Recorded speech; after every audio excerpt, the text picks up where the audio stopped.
Islam at a glass is brought to you by Zindagi Haq है और मौत बर हक। अर्रियान मुस्लिम फ्यूनरल सर्विसेज काबिल एतमाद और शरीयत के ऐन मुताबिक बरसा बरस से हफ्ते के 7 दिन खिदमत में मसरूफ़ अमल। Phone 3472590055।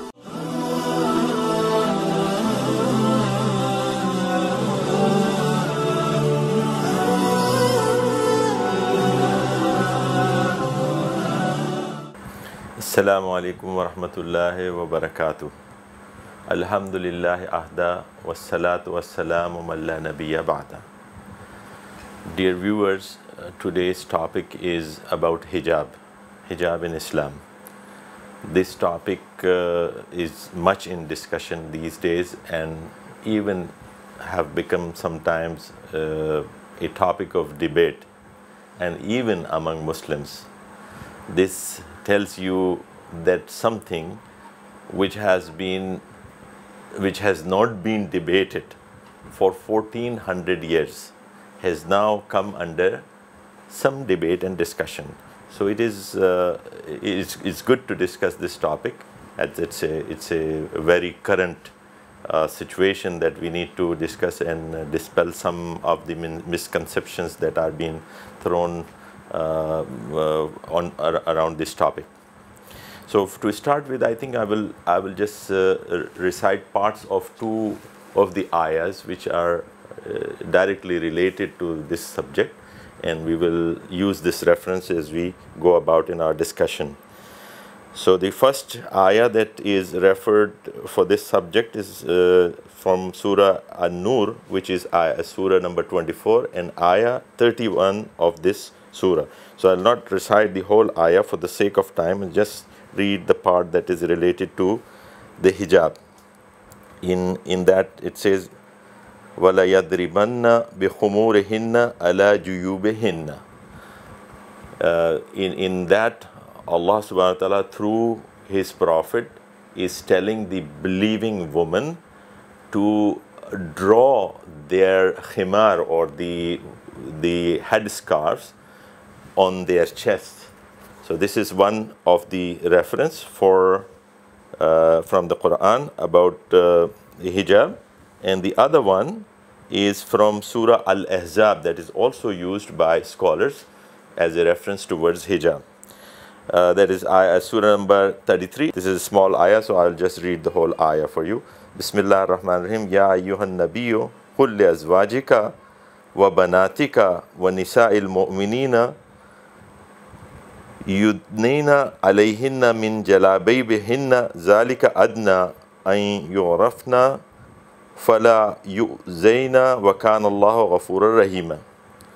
The translation of this ayah is, O Prophet sallallahu alaihi wasallam, tell your wives and your daughters and the women of the believers to bring down over themselves part of their outer garments that is more suitable, that they will be known and not be abused, and ever is Allah forgiving and merciful. Sadaqallahul Azim.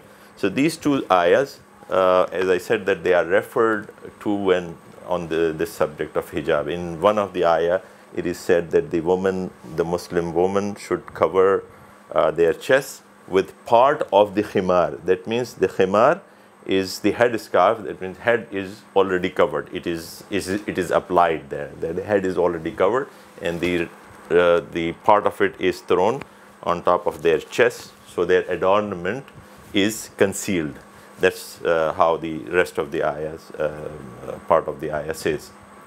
And there are other details about relaxation, when to do this and when not to do this, which are the relationships where there are relaxations. So all that is giving, but we are not going into that details. We are just talking about this very subject, and because of the importance of various things that are happening around in Muslim world, and also in the places where Muslims are living as minorities, and things are lately have become little difficult for the Muslims in general to practice their outwardly religion, like their appearance, or part of it is hijab for the woman also. Like the Muslims were, in 10 years back, 5 years back, they were, the Muslim families are recognized. If a woman and a man are walking on the streets of Washington or New York or London, they are recognized as Muslims because of their women who are wearing hijab. Otherwise, there is no, not much difference in when we walk. So this is very apparent part of Muslim identity that Allah has given to the woman. And the reward of that is also according to the importance of this this fact that women are doing even in places where there is, in the world where it's very high temperature and it is very difficult to cover the head and keep themselves covered like that, but they do it, and they have reward for that equally. So as I said that this topic is being debated.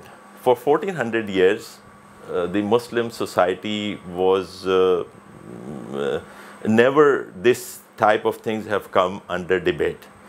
And now the tendencies are, one tendency is that some of the people, they try to play with the ayahs of Quran and their translations, and also with the content of hadith, and try to bring some relaxations and crossing the limits sometimes. Yes, there is a broad area when it comes to the clothing for men or women. It is not very very strict that you should do this, but this is a broad area. But there are certainly some limits. We don't want to cross that. We want to stay within the framework which ayahs of Quran and hadith of Rasulullah SAW and the Sunnah give us. These are the boundaries. We should not go out of it by twisting the meanings and all that. That's what our book, Allah's book, claimed that some of the people of the book used to do that, twist the meaning of the verses of their revealed books to come up with some meaning which is closer to their desires. But it's not like that. You believe it. If you are believing it, you need to try to practice it. If you are not able to do that, if you are weak in that, may Allah help you. May Allah bring about easiness in your life. And then Allah says, "Man yattaqillaha yaj'al lahu mukhraja." Whoever fears Allah and work according to His commands, by fearing Him, Allah will provide for him a place, an opening, so that he can practice the things more easily. So it is, as I said, that it has become little difficult for our sisters, especially in some of the Western countries these days, to continue to practice this wearing of hijab. But what is the reality? The reality is that even after all that Islamophobia and what we have seen, some incidents that happened, some tragic incidents even after that, if you look at the statistics and look at those ayahs, as I said, we will refer to those ayahs which we just read. What it says, the women, when they go out, they put a cover on that, jalabi bihinna, the other ayah that I recited from Surah Azab. It says, Surah Nur, it says that you put your jilbab on you when you are walking out for some necessity. Why? Because you be recognized. You be recognized as a pious, honorable woman.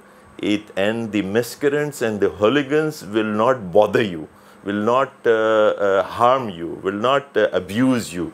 So these things, the reason for that, when you walk out of your house in this situation, while throwing a garment on top of you, covering yourself, covering your head, when you walk, you will not be harmed. Somebody will question that, now because there is Islamophobia, people will recognize and maybe say something, or even try to pull the hijab off and things like that. Things happen, that's true.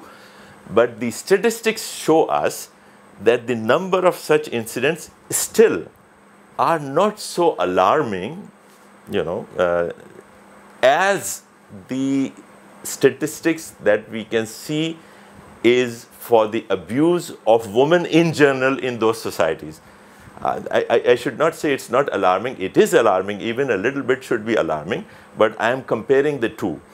The reason is the ayah is saying that you will not be abused if you dress like that. But those who are abused, if you look, I can just share with you one statistics from 2015. They did the survey on 27 US universities for the undergraduate girl students. And they found out that 23% of those girls, undergraduate university students, they were either assaulted or there was a approach to them like an harassment. So 23% of the women of the societies of that Western culture I'm talking about is facing this problem. So you can see the statistics. It is not that many for even after this, all that Islamophobia that we have seen in the recent years. Yes, it is alarming. Yes, it is. It should be talked about, and there should be ways to stop this kind of culture or this kind of attitude, which has shown up in the last few years. Which is known as Islamophobia, part of the Islamophobia. And there is a recent resolution passed in the UN against that as well. So this is the situation. Now, the attitude should not be that in such situations one go to, as I said, to the ayahs of Quran and try to, some so-called scholars, to try to play with the meanings and try to find some relaxations which are not available there. Yeah, as far as it is available, yes, some people say, yes, there are Sahaba who are of the opinion that only one eye of the woman should be visible. Very renowned Sahaba, Ibn Abbas has this view. Abdullah ibn Salam, who was one of the Sahabi, also had this view, and other Sahaba have this view. So this is there. If the women are covering their face, it's one of the option. If they are not covering their face and their hands, following one of the other opinion, this is also derived from some of the hadiths of Rasulullah, that is also available. But saying that even the scarf is not required according to the meaning of Quran and all that, this is completely unacceptable, and this is not according to what the understanding have been for 1400 years. So see what happened to the Muslim society, that if I tell you that the most dissatisfactory times for the Muslims, or where I should say the times of degeneration, you will see that maybe we can call one time of difficulty when the Halaku Khan attacked Baghdad and destroyed the cities of Muslims and killed a lot of them. But even at that time, because they were culturally came under the influence of Islam, although they were the occupiers, they end up being Muslims themselves. So these types of things did not happen over there. But what happened in the century between 1950 or so, 1850 or so till 1950, which is the time of colonization of Muslim lands, where the Western European colonizers dominated the lands of Islam, and the culture that was existing and the religious traditions even that were existing for 1400 years in those societies, they started being questioning them, that as if it is an impediment to the progress of the society, which is completely untrue. We have seen in various Muslim society and even in the Western world that women are, the covering women, even with the niqab or hijab and like that, they are serving in high positions. They are surgeons, they are entrepreneurs, they are in the education field. Everywhere women are performing, and this hijab or niqab even is not a hurdle for them to proceed in their progress in the society. I tell you that this is not only the Western society that we are seeing some things now. The things were even worse in the Muslim world itself. If I give you an example, like few years back, I remember 2004 it was, when my family had the honor of hosting Marwa Kavaski, who was a parliamentarian in Turkey, and she was thrown out of the parliament because she wore hijab. Only for that reasons they took away her membership, and she has to leave Turkey, and she came and settled in United States. So we invited her for a program. So I'm telling you that like few years back, this was a situation in a Muslim country. And I share with you a very moving experience that we had. Me and my wife, just few years back, like 6-7 years back, we were visiting Istanbul, and we visited the Suleymaniye Mosque.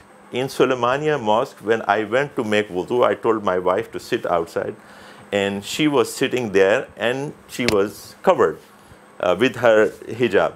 And there was a Turkish, when I came back, I saw a Turkish woman with her son, and she was sitting next to her and crying. And when I came, we said Assalamu alaikum, and they left. And I asked my wife what was the reason why she was crying. And my wife told me she was very happy to see me as a woman who is covering her head, who was not a Turkish woman. And she was crying for the reason that her husband used to work for army, Turkish army, and because of that reason, she was not allowed to cover her head with the headscarf. That was the situation in a Muslim countries few years back, like 6-7 years back. So the things have changed, and now Turkey or any other place in Islamic world, this is not a problem. You know, many years back, even some of the what we call so-called enlightened and liberal people in the Muslim society used to think of such women who are covering themselves as backward. It's no more there, because the woman and our sisters from very high positions and high societies in the Muslim worlds are coming back to hijab. You see the streets of Cairo, you see like 60-70% women wearing hijab. You go to Malaysia, you see most of the women covering their head. You go to every place, this trend is coming back. The Muslim, especially the youngsters, are coming back to these traditions after that 100 years of degeneration that I said, the time of colonization. So we are coming out of that. This is what is happening in the Muslim world. And this is the situation in the West also is not so bad as it is being portrayed, that, you know, now it is not possible for Muslim women to follow this hijab. This is the command of Allah. This is the command of Rasulullah sallallahu alaihi wasallam.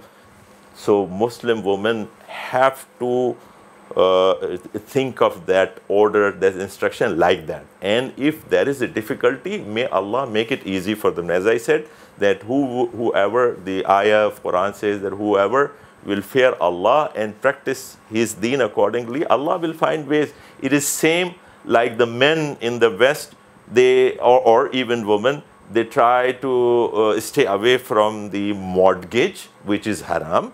And also they are in need of finding a way to get a home for themselves. This is a difficulty. But because they fear Allah, Allah will definitely and have, we have seen in our lifetimes in the West also, such people also get some ways, somehow, they get the arrangement to get their houses. Similarly, for the woman, if there is some difficulty, I know one woman, one American revert woman who said that in 1991, when I started wearing hijab for the first time, I always thought that I will not be able to progress in my profession. I may not feel difficulty on the streets and all that. And she has become the most,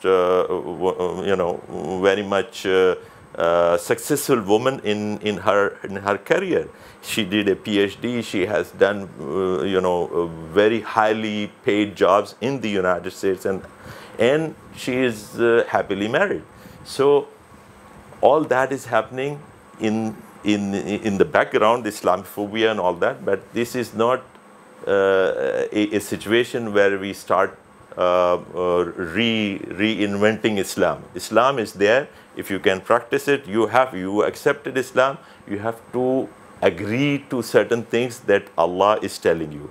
If you have difficulty, as I said, then we all pray that things will become easier. And on the other hand, the people who are very tough and women, who are, for example, our sisters who are not making the hijab, this is not also a very good way of handling this situation. Yes, you need to make da'wah, you need to let them know what is the norms, what are the sayings of Prophet ﷺ, what the Quran is demanding from you. You cannot say that this is wrong. Yes, you can say I am weak and I'll try, and they will try. When they will try, Allah will make things easy for them. So on that, we should end our topic by saying that hijab or any other thing that is given to us by Allah and His Prophet is for us to believe that that is the best way. This is how Islam works. Yes, there are things that you have some difficulty in handling, but as much as the difficulty will be, you will get that much reward for following that instruction of Allah and His Prophet. أقول قولي هذا واستغفر الله لي ولكم ولسائر المؤمنين والمؤمنات. السلام عليكم ورحمة الله.